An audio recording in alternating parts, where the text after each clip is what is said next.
Hello! This is from Philippines, pasalubong. Ang galing sa Pinas.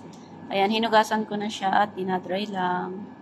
Para matanggal yung, yung mga dumi. Na dumikit habang binibilad. First time ko makatikim nito.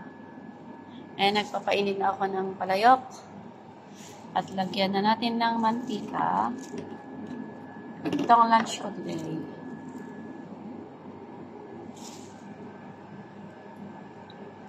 Ayan, mantika.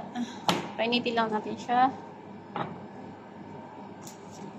Pero bago ko i-fry yung ito, ano bang pangalan nito?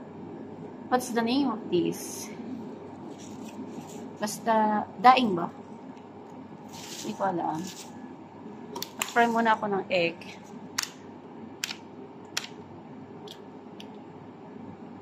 Lalagyan ko siya ng pampaanghang.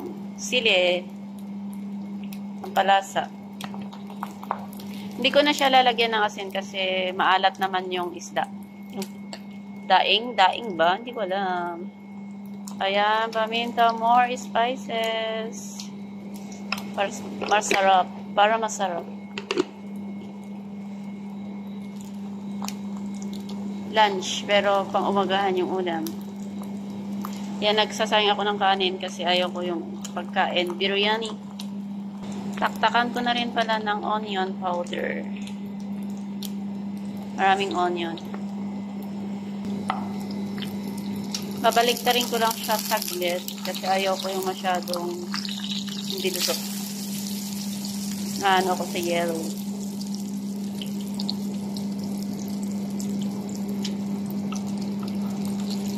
Pwede na. At least hindi siya masyadong luto. Next is this tuyo. Gutom na ako pero hindi pa luto yung kanin.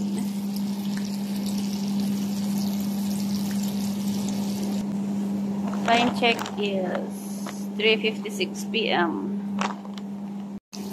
So ayan, binaliktad ko na siya. So, hintay lang saglit. Pwede nang kumain, pero yung kanin ko, mga 10 minutes pa. Tapos na kaya to? Iki-crispy ba to o hindi?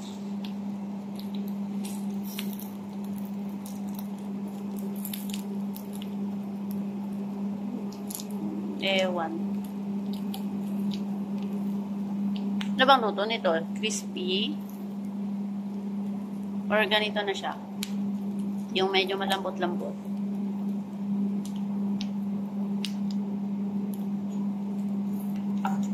Ayoko nagdagan ng oil. Pwede na siguro to, no? Hindi ko alam. Pwede na yan. Uy. Uy.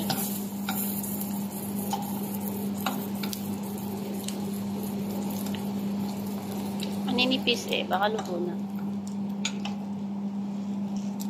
Yan, off ko na yung apoy. Tapos may sabaw ng molokiya. Ayan. Kain.